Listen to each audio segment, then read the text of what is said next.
We are playing CS2 on GFN Cloud Gaming, and I'm very new to the game, so obviously I don't understand much about it. It's not really my favorite game, but it's a pretty cool game, looks nice, so we just want to have a look at it. As you can see, I'm now running on a better ping because I chose my closer up server, so I have a ping of about 10, which makes it a bit more responsive.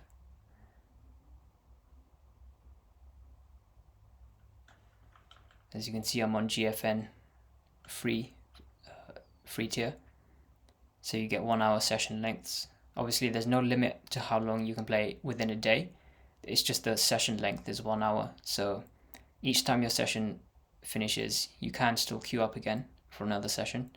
There's no limitation on how many times you can actually start a new session, so that's fine.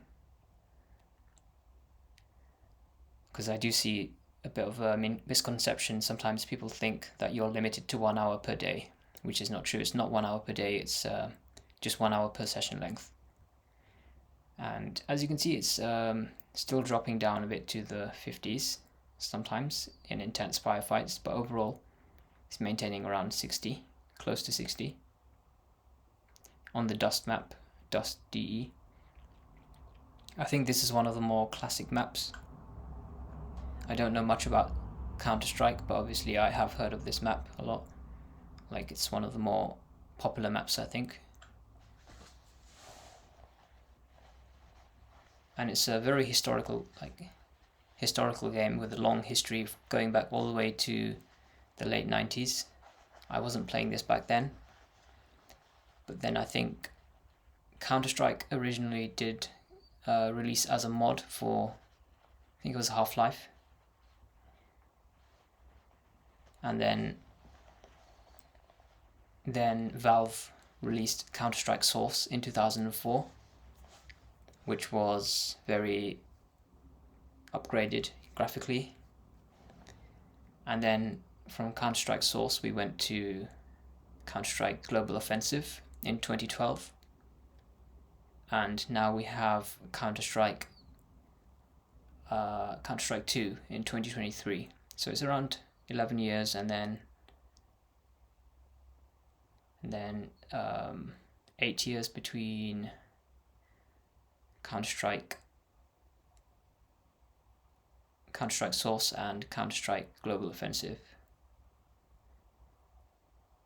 So it's been a long time since the last one, and Global Offensive again wasn't a big upgrade graphically from CS Source, I don't think, and then this again is not a big upgrade, but cumulatively it does add up to a lot of changes, even though it's not a massive overhaul. As far as I can tell, there are a lot of little things that kind of make it more up to date, like the tick rate and flashbangs, which I don't really understand about the flashbangs, but I'm sure for seasoned veteran Counter-Strike players they will know why it's so significant. But yeah, this actually doesn't seem like a big overhaul, even compared to Overwatch. Going from Overwatch 1 to Overwatch 2, I think that was a bigger upgrade, bigger overhaul, and a bigger difference. This just looks like CSGO with a slightly different HUD. So not massively different. Let's see if I can actually play. I'm going to choose a team. And yeah, it's a bit more responsive than when I was on the US server. Obviously it's still a little bit, you can feel a little bit of input lag. It's nothing so major that you can't overcome.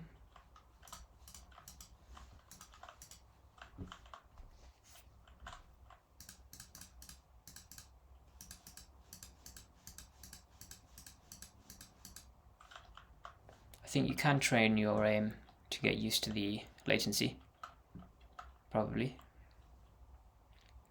And remember, I am using Ethernet, and I'm using a wide mouse, and I'm using a very low latency gaming monitor. So you want to eliminate as many pieces of the lag, as many pieces in the chain that cause input delay.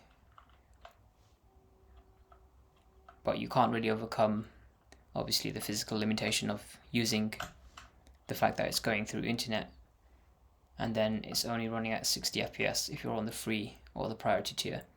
And that means you're going to be suffering a bit from input delay no matter how good your connection.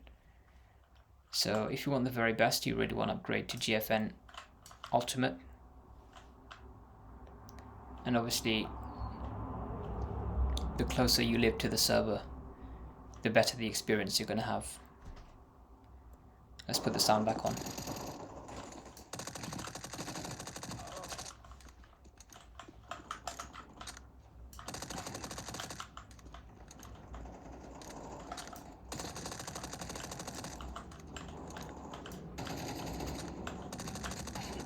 It does feel weird coming from Overwatch when you have acceleration.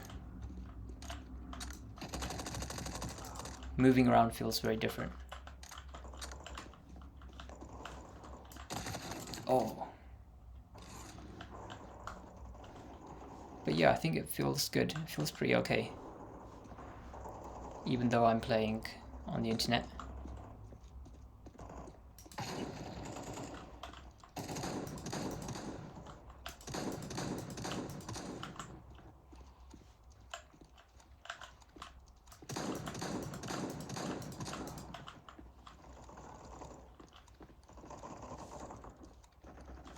Yeah, it feels pretty good. Good enough to play the game just casually and have fun, enjoy yourself. That's the main thing. It's not really about being super competitive, it's just about having fun. And I think a lot of people would be pleasantly surprised if they did actually try cloud gaming. Because it does get a bad reputation for latency, but it's not really that bad.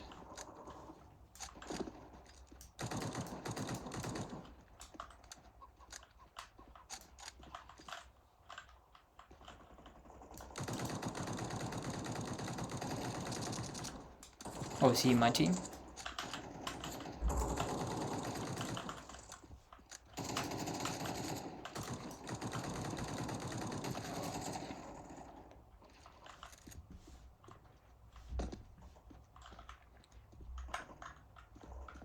Whoops.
GG.